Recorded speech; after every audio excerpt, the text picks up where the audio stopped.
Good morning and welcome to study I Q my dear friends. मैं हूं Prashant Mawane. I hope you all are in good. आज 4 नवंबर 2020 है, दिन है वेंसडे। दिन की शुरुआत करते हैं पेब्लो पिकासो के एक बहुत ही खूबसूरत कोट के साथ।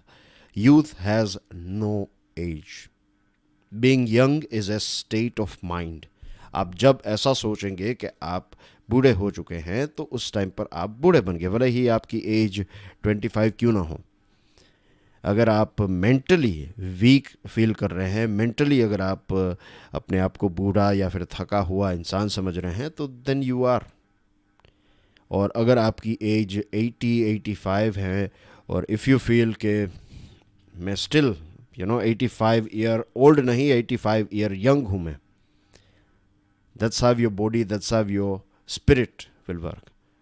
तो it all depends on us, ये हमारे ऊपर है राइट, कि हम हमारे जीवन को कहाँ ले जाना चाहते हैं। लोग तो बहुत सारी चीज़ें कहेंगे, आप अपने आप को कैसे देखते हैं, दैट मैटर्स।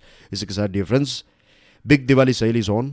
हमारे सभी स्मार्ट कोर्सेज के ऊपर फ्लैट 50% डिस्काउंट, ऊपर से एक्स्ट्रा 10% डिस्काउंट मिलेगा जब आप दिवाली 10 कोड का इस्तेमाल करेंगे। 17 नवंबर तक ही ये बिग दिवाली सेल चलेगा, तो make the most out of it. ज़्यादा जानकारी के लिए डाउनलोड करें हमारा मोबाइल एप्लीकेशन। आज हमारे टेबल के ऊपर हैं 5 इम्पोर्टेंट टॉपिक्स। अलग अलग न्यूज़पेपर्स में से मैंने आज टॉपिक्स लिए हैं। बहुत सारी चीज़ें मुझे आज पढ़नी पड़ी टू रीच हियर। तो 5 टॉपिक्स हैं। इसमें पहले 2 जो टॉपिक्स हैं ये नेपाल के साथ जुड़े हुए हैं। तो let's start our discussion. Now dear friends, Nepal के बारे में कुछ बेसिक बातें कर लें। आपको पता है कि नेपाल जो है वो भारत का पड़ोसी देश है। दूसरी तरफ आपको चाइना देखने को मिलता है, और नेपाल जो है वो हमारा एक मित्र देश है। भारत और नेपाल के रिलेशनशिप में, ओवरऑल रिलेशनशिप के बारे में बात कर रहा हूँ। ये 2 आर्टिकल्स जो हम डिस्कस करने वाले हैं, ये 2 आर्टिकल्स मिलिट्री टाइज के ऊपर ज़्यादा फोकस्ड हैं, कि भारत और आर्मी के बीच में जो मिलिट्री टाइज हैं उसके बारे में ज़्यादा बात कर रहे हैं। लेकिन मैं आपको एक ब्रीफ बैकग्राउंड देना चाहता हूँ, बहुत ही ब्रीफ। भारत और नेपाल के रिलेशनशिप को कहते हैं रोटी बेटी का रिलेशन। रोटी बेटी का रिलेशन यानी कि हम एक दूसरे के साथ कल्चरली भी फिट होते हैं, और बेटी यानी कि एक दूसरे के साथ मैट्रिमोनियल रिलेशनशिप भी है, राइट। तो 2 देशों के बीच जो लोग हैं, 2 देशों के लोगों के बीच में, जिसको आज की भाषा में, या फिर अगर आप किसी डिप्लोमेट से मिले और उनको पूछे कि 2 देशों के बीच में अगर रिलेशनशिप इम्प्रूव करने हैं या फिर उसको बहुत ज़्यादा लेवल तक आपको ऊपर ले जाना है, तो कौन सी इंपॉर्टेंट चीज़ है? क्या ट्रेड काम करेगा? जापान और चाइना को देखिए, दोनों देश जो हैं वो एक दूसरे में कितना इन्वेस्ट करते हैं, लेकिन फिर भी अगर आप जापानीज़ लोग को मिले और चाइनीज़ लोगों के साथ बात करें तो यू विल फाइंड के अगर आपके थोड़े बहुत अच्छे दोस्त हो जाएं तो फिर आपको पता चलेगा कि कहीं ना कहीं अंदर एक प्रकार की नफ़रत आपको देखने को मिलेगी, या फिर एक गुस्सा देखने को मिलेगा। तो बिजनेस, ये सारी चीज़ें जो हैं वो प्रॉफिट और ये सारी चीज़ें आप कमा सकते हैं, लेकिन जो रियल एक रिलेशनशिप हैं 2 देशों के बीच में, that takes place based on people to people contact, यानी कि 2 देशों के लोग एक दूसरे को किस प्रकार से देखते हैं। हमारे देश में नेपाल के लोगों को बहुत ज़्यादा रिस्पेक्ट दी जाती है। Same thing goes with Indian people. अगर आप मेरे बहुत सारे दोस्त नेपाल से हैं, और मुझे पता है कि मैं उनके साथ रहा हूँ, तो आई नो कि वो बहुत रिस्पेक्ट करते हैं, और हमारे दिल में भी एक प्यार है नेपाल के लिए, तो इसमें कोई डाउट है ही नहीं। तो दिस इज़ द मेन की। ये एक बहुत ही स्ट्रॉन्ग फाउंडेशन है दोनों देशों के बीच में, और ये बहुत ही रेयर आपको देखने को मिलता है। बहुत कम ऐसे देश हैं जिसमें इस प्रकार की बॉन्डिंग आपको देखने को मिलती है। अब ये टॉपिक जो है वो न्यूज़ में इसलिए हैं क्योंकि आज हमारे आर्मी के चीफ जो हैं, army chief general M Naravane साहब नेपाल होंगे। और मैं आपको बता दूं कि 1972 से एक सिस्टम की शुरुआत हुई, एक ट्रेडिशन की शुरुआत हुई 1972 में, जो आपकी स्क्रीन के ऊपर तस्वीर है, जिनका नाम है फील्ड मार्शल मानेकशॉ साहब। तो उन्होंने एक नई प्रथा की शुरुआत की, और प्रथा ये है कि क्या आपको पता है कि इंडिया के जो हमारे आर्मी चीफ हैं वो नेपाल की आर्मी के ऑनरेरी जनरल हैं, and same thing is other way around कि नेपाल के जो आर्मी चीफ हैं वो भारत की आर्मी के भी ऑनरेरी जनरल हैं। तो इतना रिस्पेक्ट, इतना ट्रस्ट है दोनों आर्मीज़ के बीच में, और दोनों देशों की जो आर्मीज़ हैं उनकी जो एक पार्टनरशिप है, या फिर एक आप कह सकते हैं कॉमराडरी जो है, एक बॉन्ड जो है, ये आप इतिहास में चले जाइए तब से आपको देखने को मिलेगा, और आज की पार्टनरशिप भी उतनी ही सॉलिड है। एक बहुत ही फेमस कोट है आपकी स्क्रीन, जो फील्ड मार्शल मानेकशॉ साहब हैं, उनका कोट है आपकी स्क्रीन के ऊपर कि if a man says he is not afraid of dying, he is either lying और ही इज़ ए गुरखा। तो ये बहुत सारी चीज़ें कह जाता है ये quote, right. It's about trust and love and respect and friendship. और बहुत सारे नेपाली सिटीजन्स जो हैं वो हमारी आर्मी के बहुत ही ब्रेव और बहुत ही काबिल ऑफिसर्स एंड सोल्जर्स हैं, और बहुत सारे ऐसे लोग भी हैं जिन्होंने हमारे देश के लिए, हमारे देश की सिक्योरिटी के लिए उन्होंने गोलियां भी खाई हैं, और उन्होंने अपने प्राणों की आहुति भी दी है। तो लगता ही नहीं है कि हम दो देश हैं, ऐसा ही लगता है कि सिर्फ एक हमारा स्टेट ही है, भारत का एक स्टेट जैसे हो वैसे ही नेपाल हमारे साथ अच्छी तरीके से रहता है। और जब भी नेपाल में कोई भी क्राइसिस आती है, नेपाली की आर्मी को भी अगर किसी भी प्रकार की मदद की आवश्यकता होती है, तब सबसे पहले वो किसको कहते हैं?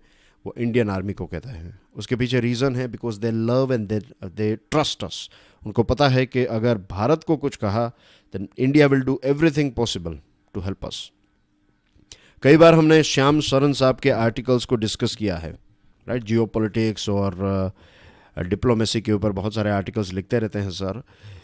तो उस टाइम पर वो भारत के फॉरेन सेक्रेटरी थे, और बात कर रहे हैं हम 2006 की, जब नेपाल के आर्मी के चीफ थे प्यार जंग थापा। तो उनको एडवाइस दी श्याम सरन साहब ने, क्योंकि वहाँ पर सिविल वॉर टाइप सिचुएशन हो चुकी थी, और उस टाइम पर ये जो आर्मी के चीफ हैं मिस्टर थापा, वो जाते हैं ज्ञानेंद्र शाह के पास जो वहाँ के राजा थे, और फिर उनको बताया कि अब मिलिट्री जो हैं वो ज़्यादा देर तक लोगों को कंट्रोल नहीं कर पाएगी। और ये जब एडवाइस दी गई, ये जब बात बताई गई, तब वहाँ के राजा ने ये तय किया कि अब वक्त आ चुका है कि वहाँ पर यानी कि नेपाल में डेमोक्रेसी जो है उसको रिस्टोर किया जाए। तो बहुत सारे ऐसे किस्से हैं, we can go on and on. आप जितना मटेरियल पढ़ेंगे आपको ज़्यादा से ज़्यादा चीज़ें पढ़ने को मिलती ही रहेगी। एक चीज़ जो आपको समझनी है वो ये है कि चाहे अप हो या डाउन, राइट, ये हिमालय की माउंटेन रेंज की तरह है, आपको अप्स एंड डाउन्स देखने को मिलते रहेंगे, लेकिन जो बेस है दोनों देशों का, खास करके मिलिट्री चैनल जो हैं, ये बहुत ही स्ट्रॉन्ग हैं। आज के लेक्चर की पीडीएफ को डाउनलोड करने के लिए check out my Telegram channel. You can follow me on Facebook as well. अगर आज का वीडियो आपको पसंद आता है then hit the like button. Lecture को दूसरे स्टूडेंट्स के साथ शेयर ज़रूर करें, and don't forget to subscribe to our YouTube channel. दूसरा आर्टिकल है पायोनियर में से, और ये जो मीटिंग है या फिर ये जो विज़िट है हमारे नरवाने साहब की, तो इससे दोनों देश जो हैं वो चाहते हैं कि जो बायलैटरल रिलेशनशिप हैं ये रिवाइव हो जाए। आपको पता है कि कैसे नेपाल ने एक नया मैप इश्यू किया था, और इसकी वजह से दोनों देशों के बीच में रिलेशनशिप जो है वो काफ़ी आई वोंट से बिगड़ गए थे, लेकिन एक कड़वाहट जो है वो कुछ टाइम के लिए हमें देखने को मिली थी। 1959 में हमारे प्राइम मिनिस्टर साहब जवाहरलाल नेहरू ने एक बहुत ही अच्छी बात बताई थी। उन्होंने ये बताया कि नेपाल के ऊपर या फिर भूटान के ऊपर अगर कोई अटैक करता है तो इसका मतलब यही समझा जाएगा कि आपने भारत के ऊपर अटैक किया है, राइट। तो ये फाउंडेशनल ट्रस्ट की जो मैं बात कर रहा था वो ये है। नेपाल को एक्सटर्नल थ्रेट्स नहीं है, नेपाल का कोई ऐसा दुश्मन देश नहीं है जो उनके ऊपर अटैक कर सके। जैसे कि भारत के दो दुश्मन देश हैं, एक तो पाकिस्तान, एक है चाइना, लेकिन नेपाल का ऐसा कोई इश्यू नहीं है। नेपाल में जनरली इश्यूज जो हैं वो इंटरनल थ्रेट की वजह से होते रहते हैं। फिर ये जो मैप वाला इश्यू हुआ था तो उसके बहुत सारे एविडेंस जो हैं वो भारत के पक्ष में है। फॉर एग्जांपल 1952 की बात है, उस टाइम पर किंग त्रिभुवन जो नेपाल के राजा थे, उन्होंने भारत की मिलिट्री को इनवाइट किया और कहा कि ऐसी 22 बॉर्डर पोस्ट्स हैं, तो उनको गार्ड करने के लिए भारत के सोल्जर्स को बुलाया गया था। और उस टाइम पर काला पानी जो हैं वो उस लिस्ट में नहीं था। तो ऐसे बहुत सारे एविडेंस है। और इसके पहले भी जब भी ये काला पानी वाला इश्यू एक बर्निंग टॉपिक था तब हमने इसके बारे में विस्तार से चर्चा की थी, मैप्स को देखा था, बहुत सारी चीज़ों को हमने देखा था। तो आप चाहे तो अपनी नोट्स को रिवाइज कर सकते हैं। एक और चीज़ यहाँ पर एक छोटी सी बात आपको कहना चाहता हूँ। बहुत सारे स्टूडेंट्स के दिमाग में ये एक क्वेश्चन रहता है कि नोट्स कैसे बनाएं, राइट। मैं आपको एक चीज़ बता दूँ, शायद मुझे नहीं पता कि यूट्यूब पर इसके ऊपर कोई ख़ास वीडियो अवेलेबल है या नहीं, लेकिन नोट्स एक ऐसी चीज़ है जो बहुत ही पर्सनलाइज होनी चाहिए। मैं कुछ आपको एग्जांपल्स देता हूँ। और ये ऐसी भी चीज़, मेरा ये मानना है, ये मेरे जो भी पर्सनल एक्सपीरियंसेस हैं वो मैं आपके साथ शेयर कर रहा हूँ। आप जैसे चाहें वैसे इसमें आगे बढ़ सकते हैं, क्योंकि मैंने देखा है कि कुछ स्टूडेंट्स ने ये प्रश्न पूछा था और शायद मैंने इसको एक लंबे टाइम तक डिस्कस भी नहीं किया था एक बार, लेकिन it's been long time I think. तो नोट्स जो हैं ये बहुत ही एक पर्सनल चीज़ होती हैं।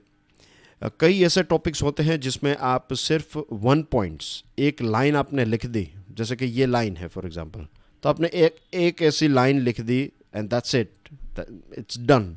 आपको वो पूरा टॉपिक जो है वो एक लाइन पढ़ने से समझ में आ जाएगा। कई ऐसे टॉपिक्स होते हैं, तो यहाँ पर लिख देता हूँ 1 लाइनर। कई बार ऐसा भी हो सकता है कि इंडिया नेपाल की बात चल रही है तो आपने 5 ऐसे पॉइंट्स रखे हैं, 5 ऐसी 1 लाइन्स रखी है, तो ऐसा भी हो सकता है। तो इट ऑल डिपेंड्स। कई टॉपिक्स ऐसे होते हैं जिसमें आपको पैराग्राफ्स भी लिखने पड़ते हैं या फिर कुछ 1 लाइनर्स और उसके साथ पैराग्राफ, तो ऐसा भी हो सकता है। कुछ टॉपिक्स ऐसे होते हैं जिसमें आप स्पाइडर वेब जैसा बना सकते हैं कि लेट्स से विमेन एम्पावरमेंट, तो उसमें आपने जॉब्स लिख दिया। अब जॉब्स में या फिर इनकम लिख दिया, तो इनकम में जॉब्स हैं, फिर कितने एंटरप्रेन्योर्स हैं महिलाएं, राइट, क्या उनकी समस्याएं हैं, फिर दूसरे लेवल पर एग्रीकल्चर में कितनी महिलाओं का आंकड़ा, ये वो जो भी हैं, राइट। मैं रफली कुछ भी जो भी दिमाग में आ रहा है मैं I am telling you guys.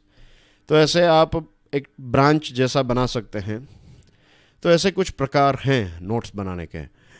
अब एक और चीज़ है कि अगर आप कोई ऐसे टॉपिक्स हैं, कुछ टॉपिक ऐसे हैं जैसे कि महिलाओं के साथ जुड़ा हुआ टॉपिक, सिक्योरिटी के साथ जुड़ा हुआ टॉपिक है, तो ऐसे जो बड़े बड़े टॉपिक्स हैं उनको एक बुक में ना लिखने की, मीन्स बुक में ना लिखें।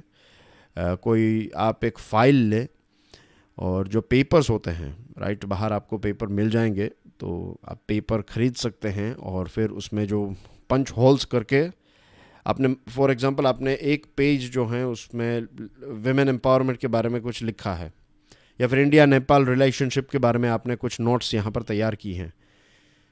फिर कुछ टाइम के बाद 3-4 महीने के बाद आपको फिर से कोई इंडिया नेपाल के बीच में कुछ हुआ और बहुत सारे पॉइंट्स आपको देखने को मिले और आप इनको संभाल कर रखना चाहते हैं, तो आप पेज जो है वो फाइल में ऐड कर पाएंगे, इसलिए तो आपके 2 पेजेस बन जाएंगे। बुक में क्या होगा कि आपको फिर इसको ढूंढना पड़ेगा और जब चीज़ें इतनी डिफ़िकल्ट हो जाती है ढूंढने में तो फिर हमारा इंटरेस्ट कहीं ना कहीं रिवीजन से उठ जाता है। तो ये कुछ साइंटिफिक तरीके हैं जिसको आप इम्प्लीमेंट कर सकते हैं। अब आपको जैसे ठीक लगे you can go ahead with it, right. तो 1970 में कम्युनिस्ट लॉबी जो हैं उससे प्रेशर आया और फिर ये जो आर्मी है हमारी आर्मी को वापस आ जाना पड़ा। फिर इसके बाद भी कुछ ऐसे इंसिडेंट्स हमें देखने को मिलते हैं। 1990s की बात है जब नेपाल की आर्मी को मॉडर्नाइज़ करने के लिए वहाँ के राजा ने हमको इनवाइट किया, तो वेपन्स हम प्रोवाइड करते थे। 70% जो हैं वो एक प्रकार की मदद होती थी, 30% ही पेमेंट करना रहता था नेपाल को। तो ये एक अलग ही लेवल की फ्रेंडशिप है दोनों देशों के बीच में। अर्थक्वेक जब हुआ तब भी भारत ने उनकी मदद की। फिर एक important information, GK information, Surya Kiran exercise, ये किन दोनों देशों के बीच में होती है, ऐसा प्रश्न पूछा जा सकता है। या कई बार आपको मालाबार एक्सरसाइज, उसमें सामने देशों के नाम, फिर सूर्य किरण, फिर देशों के नाम, तो ऐसे आपको पूछा जा सकता है। तो आपको ये चीज़ पता होनी चाहिए कि सूर्य किरण जो है वो भारत और नेपाल के बीच में होती है। एक और चीज़ आपके लिए, एक प्रश्न है कि भारत के करंट प्राइम मिनिस्टर और प्रेसिडेंट का नाम क्या है, बताइए कमेंट सेक्शन में। ये आपके लिए आज का प्रश्न है। 1.25 लाख एक्स सर्विसमैन, इतने रिटायर्ड सर्विसमैन हैं, और भारत की एम्बेसी जो है नेपाल में, उनकी सारी फैसिलिटीज़ जो हैं वो प्रोवाइड करती है, उनकी सैलरी एक्सेट्रा।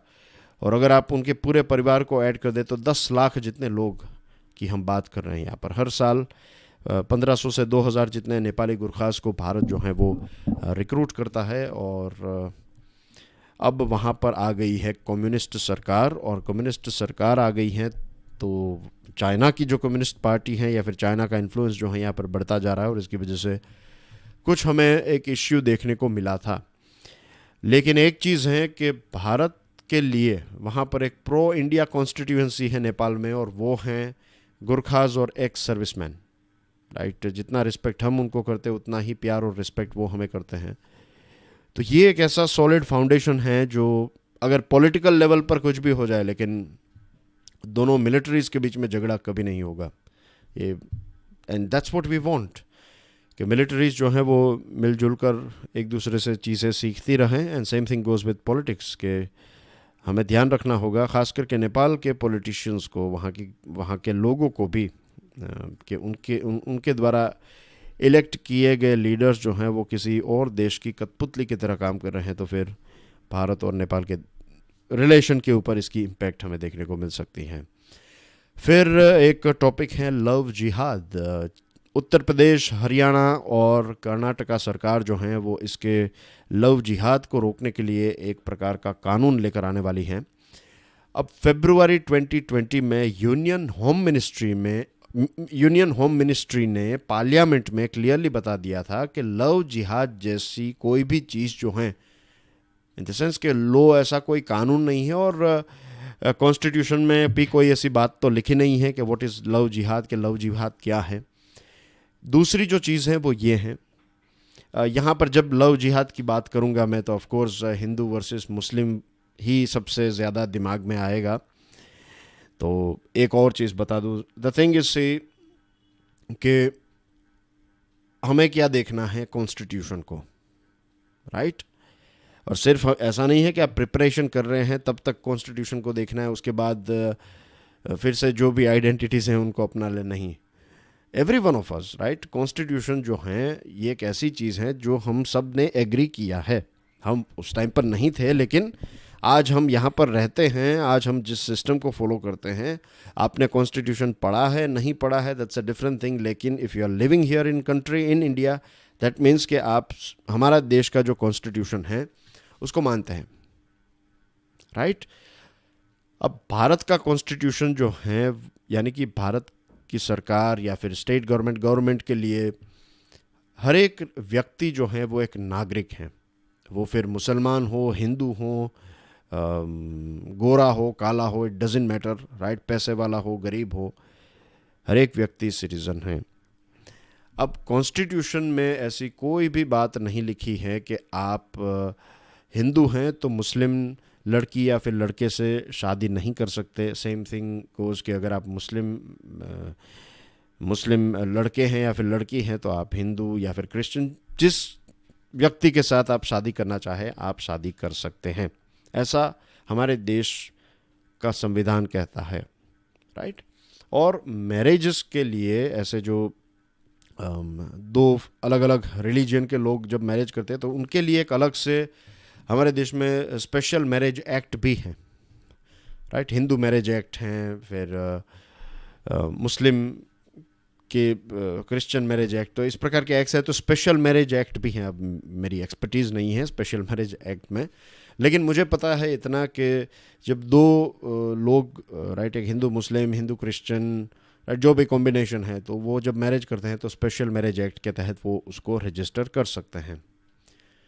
अब एक दूसरा प्रश्न जो मेरे दिमाग में आता है वो ये है कि जब शपथ विधि होती है, राइट, तो जो चीफ मिनिस्टर्स होते हैं, जो जो भी चीफ मिनिस्टर हैं या फिर यूनियन मिनिस्टर या फिर स्टेट मिनिस्टर, तो वो शपथ लेते हैं कि कॉन्स्टिट्यूशन जो संविधान है उसको इम्प्लीमेंट करना या फिर कॉन्स्टिट्यूशन की जो वैल्यूज़ हैं उनको अपहोल्ड करने की वो शपथ लेते हैं। और इस प्रकार के जो लॉ आ जाते हैं या फिर लव जिहाद, और तो ये चीज़ें जो हैं वो सोसाइटी को काफ़ी डिस्टर्ब कर देता है।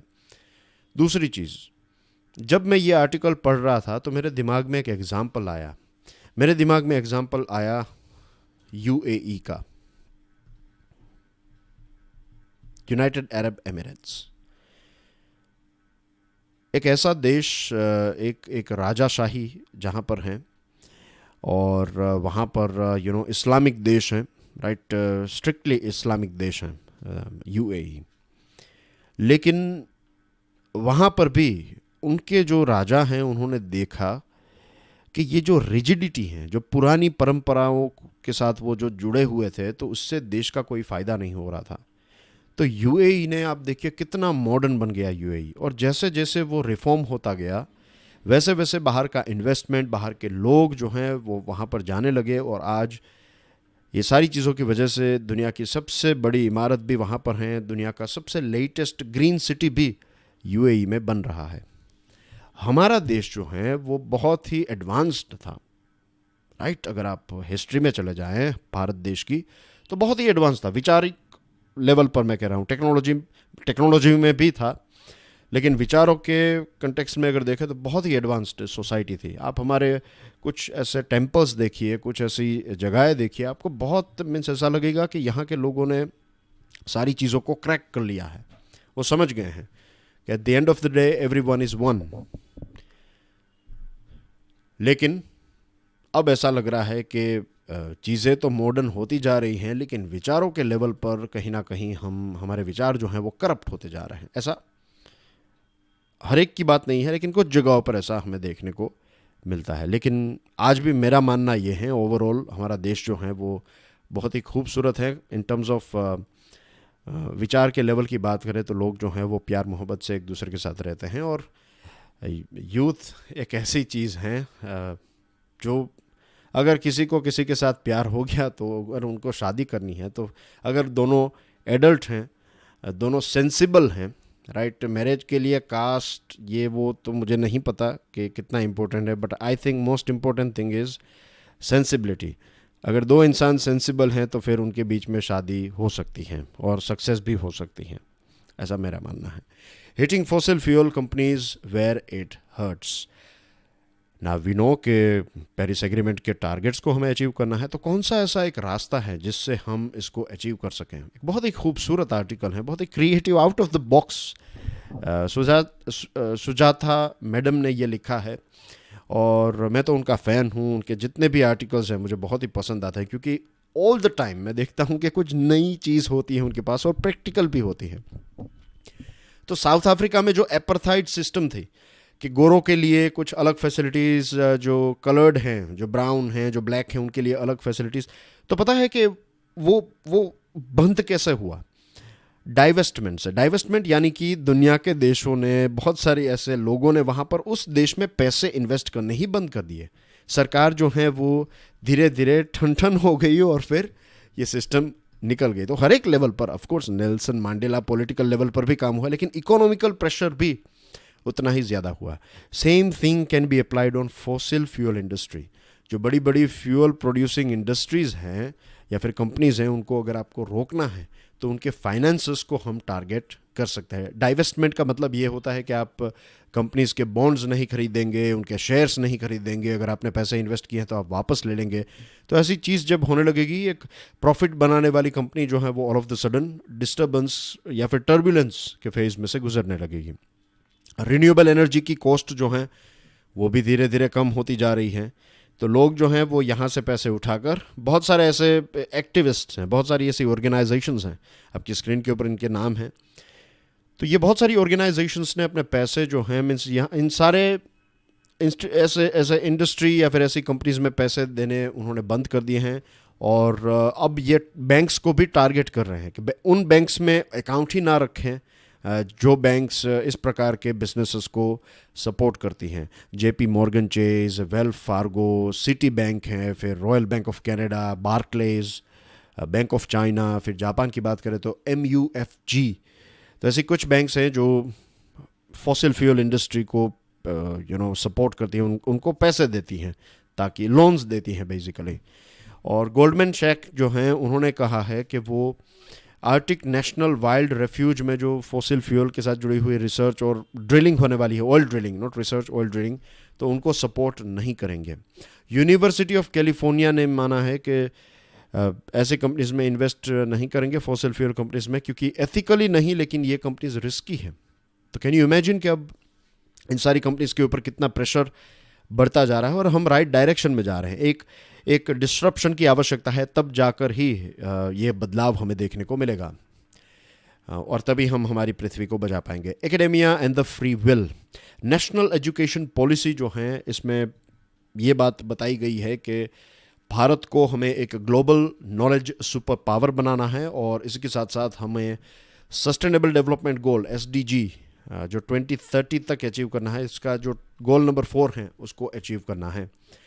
National education policy gross enrolment ratio और ड्रॉप आउट को, ग्रॉस एनरोलमेंट रेशियो को बढ़ाना है और ड्रॉप आउट को कम करना है, ये भी इसका एक टारगेट है। इसके साथ एकेडमिक फ्रीडम के बारे में भी बात की गई है, लेकिन एकेडमिक फ्रीडम के ऊपर डिबेट और डिस्कशन जो है वो नहीं हो रही है। द रियलिटी इज़ कि अगर आप एकेडमिक फ्रीडम इंडेक्स को देखें तो भारत का स्कोर जो है वो बहुत ही ख़राब है। सऊदी अरेबिया और लीबिया के साथ खड़े हुए हमसे अच्छा तो पाकिस्तान है, मलेशिया, ब्राज़ील, सोमालिया, यूक्रेन, इन सारे देशों ने भारत से अच्छा स्कोर किया है। और यू वॉन्ट बिलीव, पोर्तुगल और उरुग्वे नाम के जो देश हैं, बताइए कि ये जो देश जो हैं उरुग्वे, उसके कैपिटल का नाम क्या है? Stick your answer in the comment section. Find कीजिए कि ये किस कॉन्टिनेंट में है, बताइए किस कॉन्टिनेंट में है और इसके कैपिटल का नाम क्या है, और इसको थोड़ा और नेक्स्ट लेवल पर ले जाऊं, बताइए कितने देशों के साथ अपनी बॉर्डर, लैंड बाउंड्री शेयर करता है ये देश, राइट? तो एक छोटी सी रिसर्च का टॉपिक मैंने आपको दे दिया है। और लैटविया और जर्मनी से भी आगे इन दोनों देशों ने एकेडमिक फ्रीडम इंडेक्स में स्कोर किया है।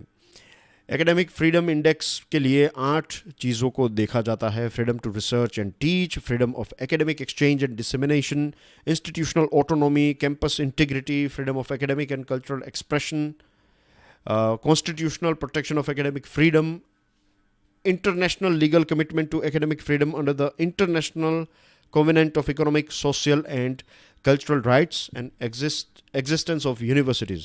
तो ये 8 ऐसे लेवल्स हैं जिसके ऊपर चेक किया जाता है, और इनमें हमारा प्रदर्शन जो है वो काफ़ी ख़राब रहा है।